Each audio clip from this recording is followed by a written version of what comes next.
Mes parents ont menacé d'augmenter mon loyer si je ne devenais pas la baby-sitter gratuite de ma sœur. Tu paies $600 pour vivre ici. Le prix du marché serait de $1500. Donc tu nous dois ça. Ils ne savaient pas que j'allais disparaître du jour au lendemain, les laissant se noyer dans ce pétrin.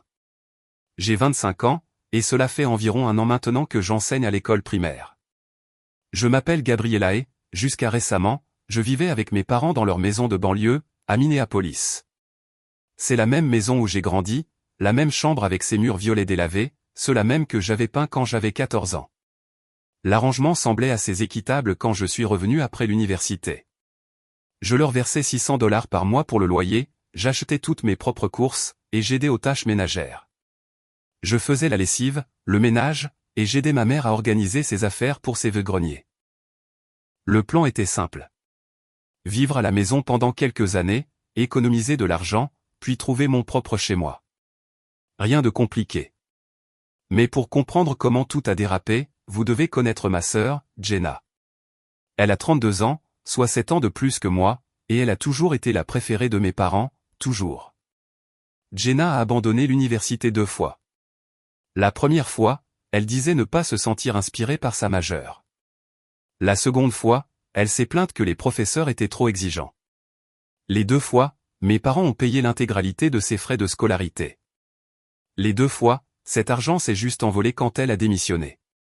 Pendant ce temps, moi, j'ai travaillé chez Subway pendant 2 ans pour économiser pour la fac. Je n'ai commencé mes études qu'à 20 ans, parce que je devais économiser chaque centime. Même là, j'ai dû contracter des prêts étudiants fédéraux pour couvrir le reste. Mes parents n'ont jamais proposé de m'aider à payer quoi que ce soit. Jenna n'a jamais été capable de garder un emploi plus de 6 mois. Elle a toujours une excuse. Son patron était méchant. Le travail était ennuyeux. Ses collègues étaient agaçants. Mes parents ne lui ont jamais fait de reproches là-dessus. Au lieu de cela, ils ont continué à la sortir d'affaires. Ils payaient le loyer de n'importe quel appartement où elle vivait à l'époque. Ils faisaient réparer sa voiture quand elle tombait en panne. Ils payaient ses amendes de stationnement, et lui donnaient de l'argent liquide dès qu'elle demandait. Je n'ai jamais rien dit sur cette injustice. À quoi bon? Ils avaient fait leur choix sur qui comptait le plus, il y a bien longtemps. Alors, je vivais ma petite vie tranquille, enseignant à des élèves de CE1, rentrant à la maison vers 15 heures, corrigeant des copies, et préparant mes cours. C'était bien. Pas excitant, mais bien.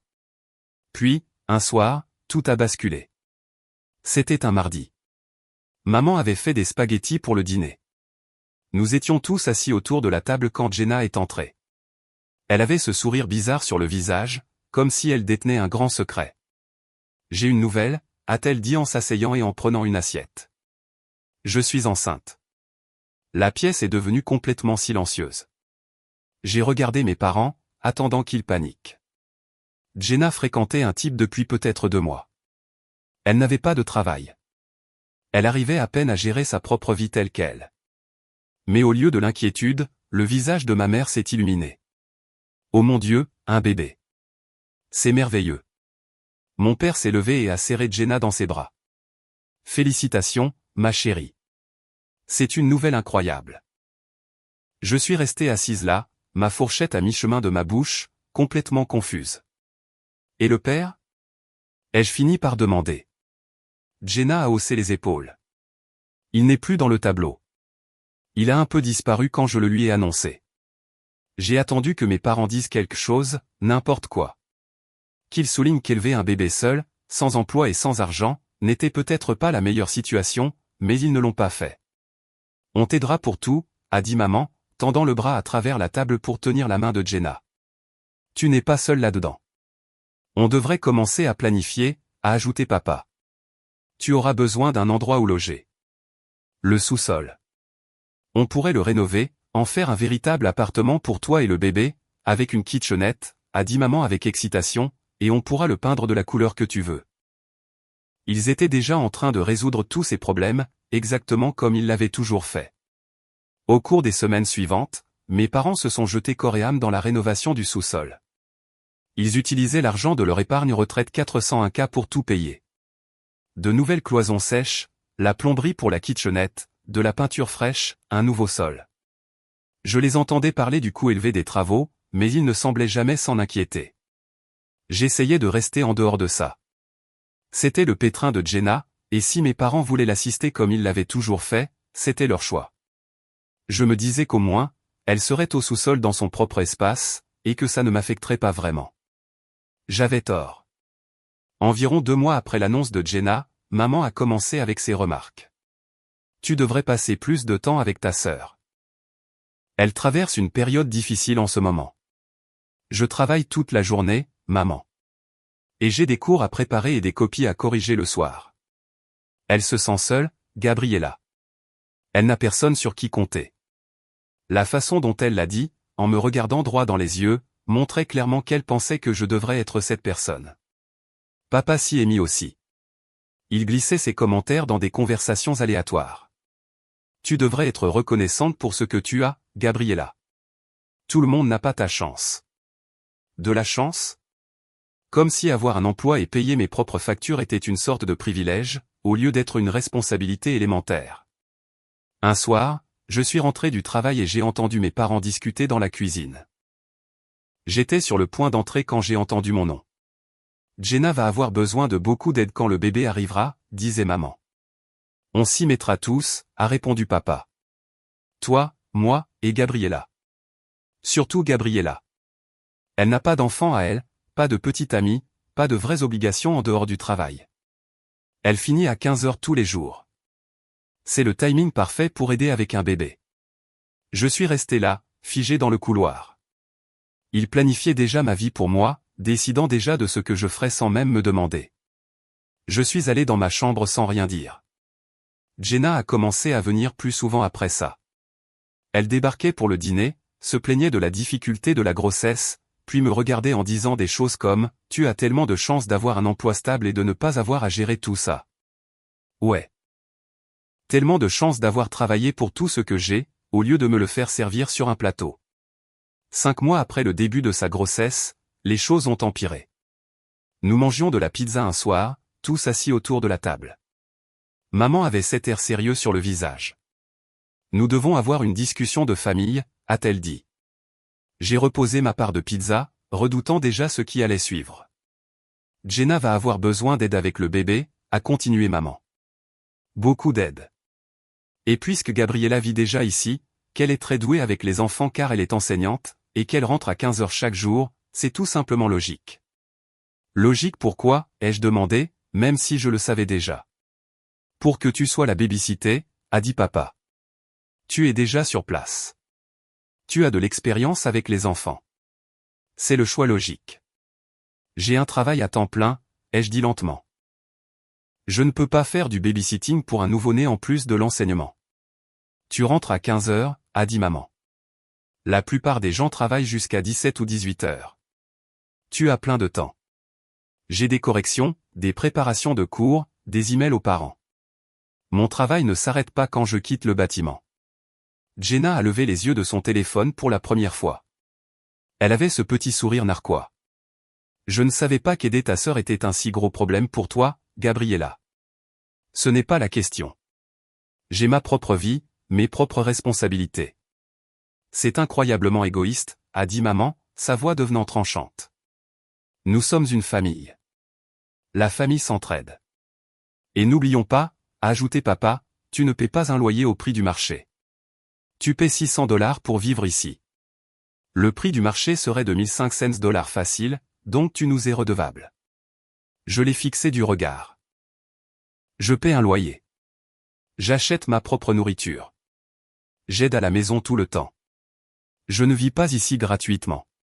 Si tu n'es pas prête à aider ta sœur, a dit maman froidement, alors nous devons discuter de ton arrangement de logement. Peut-être qu'il est temps qu'on te facture ce que tu devrais réellement payer. Je n'arrivais pas à croire ce que j'entendais. Il menaçait d'augmenter mon loyer si je ne devenais pas la baby-sitter gratuite de Jenna. Je me suis levé de table sans dire un autre mot et je suis allé dans ma chambre. J'ai claqué la porte assez fort pour faire trembler le cadre. Les jours suivants ont été misérables.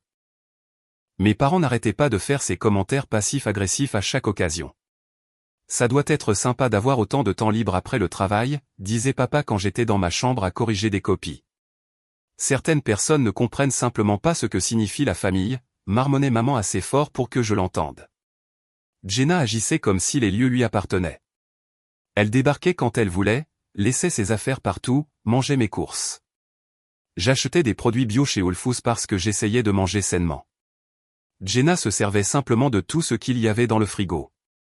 Un jour, je suis rentré et je l'ai trouvée en train de manger mes fraises à même la barquette. Ce sont les miennes, ai-je dit. Maman a dit que je pouvais les prendre. Arrête de faire toute une scène, Gabriella. Avant que je puisse répondre, maman est apparue dans la cuisine. Gabriella, je veux que tu t'excuses auprès de ta sœur, tout de suite, pour lui avoir fait sentir qu'elle n'était pas la bienvenue. C'est sa maison, aussi. Tu dois apprendre à partager.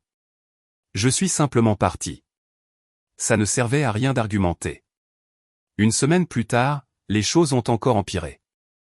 Mes parents m'ont fait asseoir et m'ont dit qu'avec l'emménagement de Jenna à temps plein, leurs dépenses allaient augmenter.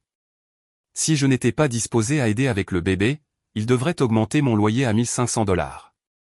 Papa m'a carrément montré un tableau Excel qu'il avait fait.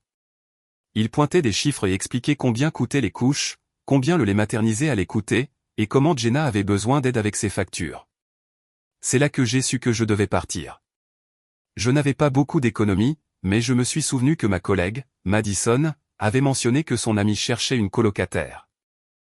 J'ai envoyé un texto à Madison ce soir-là. Elle m'a répondu le lendemain. Il y avait une chambre disponible à Saint-Paul pour 850 $ par mois, charges comprises. Ce n'était pas luxueux, mais c'était à moi. J'ai dit à Madison que je la prenais. J'ai commencé à faire mes cartons en secret. Je fourrais des affaires dans des sacs poubelles et je les cachais dans le coffre de ma Honda Civic, sous une couverture. J'ai pris des photos de tout ce qu'il y avait dans ma chambre, mes meubles, ma télé, mon ordinateur portable, tous mes appareils électroniques. J'ai photographié les numéros de série, aussi, juste au cas où il y aurait des litiges plus tard. Mon plan était de partir pendant que tout le monde était occupé.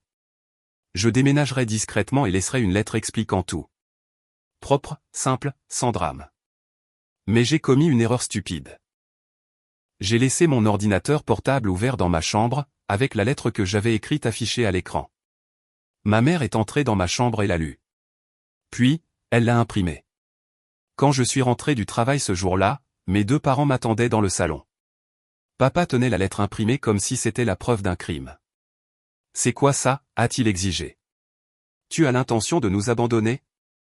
Il n'y avait aucun intérêt à mentir. J'ai trouvé un endroit où vivre. Je déménage à la fin du mois. Maman a commencé à pleurer, de vraies larmes coulant sur son visage. « Comment peux-tu nous faire ça, à nous, à ta sœur ? Elle a besoin de toi, Gabriella. Elle a besoin d'une baby-sitter. Je ne suis pas volontaire pour ce travail. » Le visage de papa a viré au rouge. On t'a tellement donné en te laissant vivre ici. On t'a aidé à te remettre sur pied après la fac. Je paie un loyer. J'achète ma propre nourriture. Je m'assume depuis que j'ai 20 ans. Je ne suis pas votre plan de secours pour les erreurs de Jenna. Aucun d'eux n'a trouvé quoi que ce soit à répondre à cela. Ils m'ont juste fixé avec ces visages en colère et déçus. Les jours suivants ont été incroyablement gênants. Mes parents me parlaient à peine, sauf pour faire des commentaires sur la façon dont je trahissais la famille. Jenna agissait comme si de rien n'était. Elle continuait à faire entrer des cartons d'Amazon dans la maison, remplissant le sous-sol de meubles pour bébés venant de Target, prenant de plus en plus de place. Le jour du déménagement est enfin arrivé. J'avais arrangé le coup pour que Madison vienne m'aider à tout charger. Je pensais pouvoir partir tôt, pendant que Jenna dormait encore et que mes parents faisaient leur routine matinale. Mais papa est apparu en haut des escaliers juste au moment où je sortais le premier carton. « Qu'est-ce qui se passe, bon sang ?» a-t-il crié. Il m'a suivi dehors en hurlant tout du long. « Tu abandonnes ta famille. Après tout ce qu'on a fait pour toi. » Maman est venue sur le pas de la porte en peignoir, pleurant à nouveau. « Et Jenna ? Et le bébé ? » « Jenna et le bébé, ce n'est pas mon problème, » ai-je dit en chargeant le carton dans ma voiture. Je ne peux pas sacrifier ma vie entière pour réparer ses erreurs. Puis Jenna est apparue depuis le sous-sol. Ses cheveux étaient en bataille, mais elle souriait. Comme si tout cela était divertissant pour elle. « Ne t'inquiète pas, maman, a-t-elle dit. Si Gabriella veut être égoïste, laisse-la partir. On n'a pas besoin d'une traître dans cette famille de toute façon. Madison m'a aidé à charger le reste de mes affaires pendant que mes parents restaient là à hurler que j'étais sans cœur. Jenna regardait la scène comme si c'était un spectacle gratuit. Je suis monté dans ma voiture et je suis parti sans me retourner. L'appartement de Madison était propre et calme. Pas de cris, pas de manipulation, pas de drame, juste la paix. 3 heures plus tard, mon téléphone a commencé à s'affoler. Mes parents, mes tantes, mes cousins, tout le monde appelait et envoyait des messages. Maman avait déjà passé le mot disant que j'avais abandonné ma sœur enceinte. Tante Linda m'a laissé un message vocal demandant comment je pouvais faire une chose aussi terrible. Mon cousin m'a envoyé un texto sur WhatsApp me traitant d'égoïste. Puis j'ai vu le post Instagram de Jenna, une photo de son ventre de femme enceinte avec une légende disant que certaines personnes s'enfuient au lieu d'aider la famille, mais que son bébé apprendrait ce que signifiait le véritable amour. Je l'ai bloqué. Je les ai tous bloqués. Une semaine plus tard, maman a débarqué à mon école pendant le déjeuner. Elle pleurait, suppliait de parler, me disait que j'avais détruit la famille. Mon directeur a dû lui demander de partir. C'était humiliant. J'ai réalisé à ce moment-là que j'avais oublié des documents importants à la maison. Ma licence d'enseignement du Minnesota et mes formulaires W2. J'en aurais besoin pour les impôts. 2 semaines après avoir déménagé, j'y suis retourné avec Madison et une autre collègue, Olivia. La sécurité par le nombre. Mon ancienne chambre était méconnaissable. Jenna y avait déménagé ses affaires et les avait mélangées aux miennes. Il y avait des vêtements au hasard dans ma commode. Des tenues de bébé de chez Bye Bye Baby étalées sur mon bureau. Jenna a débarqué avec un gobelet Starbucks à la main, l'air complètement indifférente. C'est un peu difficile de dire ce qui est à toi et ce qui est à moi maintenant, a-t-elle dit en haussant les épaules. Donc, tu ne devrais probablement rien prendre. J'ai sorti mon téléphone et je lui ai montré les photos que j'avais prises. Ça, c'est ma chambre avant que tu y touches. Voici la liste de tout ce que j'ai acheté, avec les numéros de série pour tous les appareils électroniques. Mes parents sont apparus à ce moment-là. Papa a menacé d'appeler le 911 si je prenais une seule chose de plus. Vas-y, ai-je dit. Je leur dirai que ma sœur est entrée dans ma chambre sans permission et a utilisé mes affaires. C'est une violation des droits des locataires dans le Minnesota. Ça l'a fait taire très vite. Avec l'aide de Madison et d'Olivia, j'ai emballé tout ce qui était à moi. Quand Jenna a essayé de prétendre que mon MacBook était le sien, je lui ai montré le reçu de Best Buy et le numéro de série. La seule personne qui vole ici, c'est toi, lui ai-je dit. Tu as essayé de voler mon temps, ma liberté, et de me transformer en ta babysitter non rémunérée. Ça n'arrivera pas, je suis sorti avec toutes mes affaires et je n'y suis jamais retourné. 6 mois ont passé depuis que j'ai déménagé. 6 mois de paix et de tranquillité dans l'appartement de Madison. Pas de drame, pas de culpabilisation, personne pour exiger que je sacrifie ma vie pour les choix de quelqu'un d'autre. Pendant ce temps, Jenna a eu son bébé, une fille. J'en ai entendu parler par les rumeurs familiales, pas directement par qui que ce soit.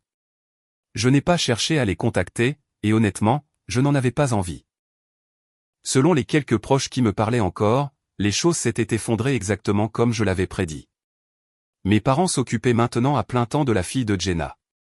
C'étaient eux qui se levaient la nuit pour les biberons, changeaient les couches, faisaient tout, et ils étaient épuisés, complètement à bout de force. Jenna n'essayait même pas de trouver un emploi. Elle prétendait être trop stressée avec le bébé pour travailler, mais d'après ce que j'ai entendu, elle passait la majeure partie de son temps sur TikTok et Instagram, postant des photos du bébé et ignorant les vraies responsabilités parentales. Elle vivait toujours dans le sous-sol de mes parents. La rénovation qu'ils avaient commencée n'a jamais été terminée. Ils avaient puisé une énorme partie de leur épargne retraite pour ça, et ils se sont retrouvés à court d'argent en cours de route. Donc, Jenna vivait dans un sous-sol à moitié fini avec un bébé qui pleure, pendant que mes parents se démenaient pour maintenir le tout à flot. Exactement ce qu'ils avaient essayé de m'imposer, ils se retrouvaient coincés avec eux-mêmes. Mes parents ont essayé de me contacter plusieurs fois. Au début, les messages étaient colériques. Des textos disant à quel point j'étais ingrate, comment j'avais abandonné ma famille quand ils avaient le plus besoin de moi. Quand la colère n'a pas fonctionné, ils sont passés à la manipulation. Des messages disant que le bébé avait besoin de moi, que je ratais ma chance d'être tante, que la famille était censée rester soudée. La dernière stratégie en date consistait à m'envoyer des photos de ma nièce avec des légendes disant que chaque enfant a besoin d'une tante dans sa vie. Je les ai bloqués sur Facebook, j'ai mis en place des filtres dans Gmail pour que leurs emails aillent directement à la corbeille. J'en avais fini avec leur manipulation. Un soir, Madison m'a demandé si je me sentais coupable, ne serait-ce qu'un peu. Pas même un petit peu, lui ai-je dit. Vraiment, pas du tout. Ils avaient le choix. Ils auraient pu respecter mes limites.